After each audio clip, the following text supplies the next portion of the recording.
नमस्कार मित्रांनो, बकरी ईद सणाच्या पार्श्वभूमीवर प्राण्याच्या कुर्बानीवरून देशातील राजकीय वातावरण आता तापले असतानाच महाराष्ट्राचे महसूल मंत्री आणि भाजप नेते चंद्रशेखर बावनकुळे यांनी गो तस्करांना आणि कायदा हातात घेणाऱ्यांना कडक शब्दात इशारा दिला आहे।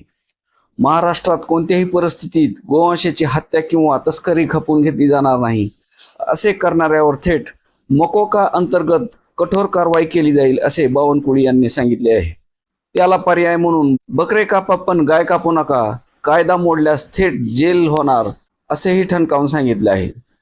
गो तस्करावर मकोका लावण्याच्या आदेशाचे समर्थन करताना चंद्रशेखर बावनकुळे म्हणाले की बकरी ईदच्या सणादरम्यान बकऱ्यांची कुर्बानी दिली जाते, गायीची नाही। त्यामुळे राज्यात जो कोणी गोवंश हत्या किंवा त्यांच्या तस्करीमध्ये सामील असेल त्याला अजिबात सोडले जाणार नाही।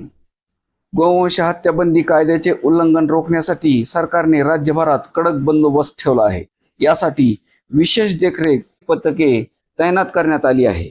हे पथके संशयास्पद हालचालीवर बारीक लक्ष ठेवून राहणार आहेत। रस्त्यावर उघड्यावर प्राण्याची कत्तल करण्यास किंवा कायदा मोडल्यास कोणालाही परवानगी दिली जाणार नसल्याची मंत्र्यांनी स्पष्टोक्ती दिली आहे।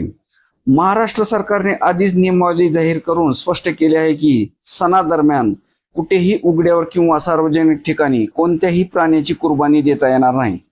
असे आढळून आल्यास तात्काळ कायदेशीर कारवाई केली जाईल। तसेच मुंबईतील मानखुर्द येथे अधिकृत बकरा मंडी सुरू करण्यात आली असून तिथूनच सरकारी नियमाचे पालन करून बकऱ्याची खरेदी विक्री करावी लागेल, असेही सांगण्यात आलेले आहे। पश्चिम बंगालमध्ये सध्या गायक पालन करण्याच्या खूप मोठ्या अडचणीत वाढ झाली आहे, कारण त्या राज्यात सुद्धा गोवंश किंवा गोहत्या बंदी करण्यात आली असून बकरी ईदच्या सणानिमित्त हिंदू शेतकऱ्यांनी ज्या गायीचे पालन पोषण विक्रीसाठी केले होते असे हिंदू गाय पालक आता पूर्णपणे अडकल्याचे दिसत आहे। त्यामुळे आता त्यांना गायींची विक्री तर करता येणार नसून पूर्ण पश्चिम बंगालमध्ये गोहत्या बंदी ही कडक नियमांमध्ये लागू होण्याची शक्यता आहे। महाराष्ट्रात सुद्धा आता गोहत्या बंदी ही लागू करण्यात आली असून आता गोहत्या करणाऱ्यावर आता मकोका अंतर्गत कारवाई केली जाणार असून या बकरी ईदला गोहत्या ही होणार नाही, असे सरकारकडून स्पष्ट करण्यात आल्यामुळे आता भाकड जनावराचा प्रश्न मात्र उद्भवण्याची शक्यता आहे। धन्यवाद।